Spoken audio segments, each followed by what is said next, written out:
ভুল করে কারো বিকাশ নাম্বারে আপনি টাকা পাঠাই দিয়েছেন, সেই টাকাটা কিন্তু আপনি সেকেন্ডের মধ্যেই ফিরাই আনতে পারবেন।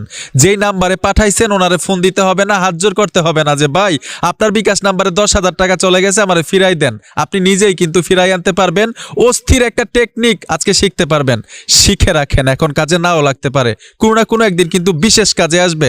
আপনি শিখবেন, অন্য একটা বাইকে শিখার সুযোগ করে দিবেন। এই কাজটা আপনাদেরকে একদম প্র্যাকটিক্যাল শিখাবো, এর জন্য আমি স্ক্রিনে বিকাশে চলে আসলাম।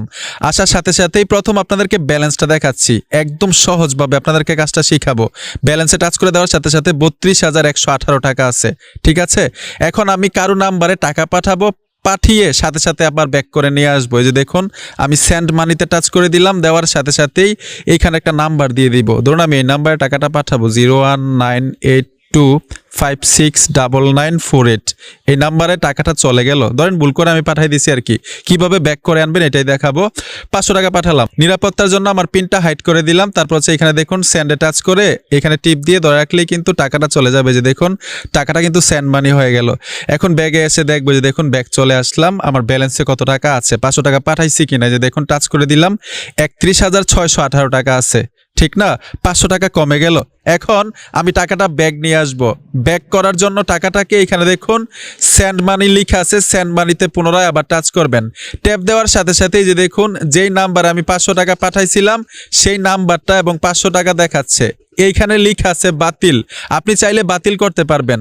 বাতিলে টাচ করলে কি লেখাটা আসে আপনাদেরকে সহজে দেখাচ্ছি। এই যে দেখুন আমি বাতিলে টাচ করে দিলাম, এইখানে লেখা আছে আপনি কি সেন্ড মানি রিকোয়েস্টটি বাতিল করতে চান। মানে এখন আপনি সিদ্ধান্ত নেবেন, আপনি কি সেন্ড মানি বাতিল করবেন নাকি পাঠিয়ে রাখবেন।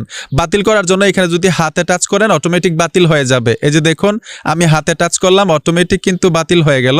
মানে টাকাটা ব্যাক করে আমার অ্যাকাউন্টে আবার চলে আসবে। এখান থেকে যদি আমি ব্যাক চলে আসি আপনাদেরকে ব্যালেন্সটা দেখাই। এই যে দেখুন আমি ব্যালেন্সে টাচ করলে আগের টাকাটাই কিন্তু দেখাচ্ছে 32,118 টাকা, মানে 500 টাকা ব্যাক চলে আসছে যে নাম্বারে পাঠাইছিলাম। আসলে এই টেকনিকটা আমি কিভাবে করলাম, এই ট্রিক্সটা কিভাবে কাজ করে, এই ট্রিক্সটা হচ্ছে যেই নাম্বারে আপনি ভুল করে টাকাটা পাঠাবেন, ভুল মানেই তো ভুল। ভুল মানে কি, একটা নাম্বার আপনি ভুল করছেন ওই নাম্বারে কিন্তু টাকাটা চলে যাবে, পুরাটা নাম্বার তো আর ভুল হয় না। তো যেই নাম্বারটা আপনি ভুল করছেন সেই নাম্বারে যদি বিকাশ করা না থাকে, ঠিক এইভাবে আপনি আবার ব্যাক করে নিয়ে আসতে পারবেন যদি বিকাশ করা না থাকে। আর তারপরেও আরেকটা বিষয় হচ্ছে আপনি ব্যাক করে যদি নাও নিয়ে আসেন, উনি বিকাশ খুলে নাই, 3 দিনের মধ্যে যদি না খুলে অ্যাকাউন্ট, তাহলে কিন্তু অটোমেটিক আপনার অ্যাকাউন্টে আবার টাকাটা ব্যাক চলে আসবে। তবে ওই সময়টা কিন্তু থাকে না হাতে, কারণ যার নাম্বারে আপনি 500, 1,000, 10,000 টাকা পাঠাই দিবেন, ওনারা যদি আপনি ফোন দেন যে ভাই আপনার নাম্বারে 5,000 টাকা পাঠাই দিছি ব্যাক করে দিয়ে দেন, উনি বিকাশ করা না থাকলেও কিন্তু তাড়াতাড়ি বিকাশ অ্যাকাউন্ট করে টাকাটা মানে তুলে ফেলবে।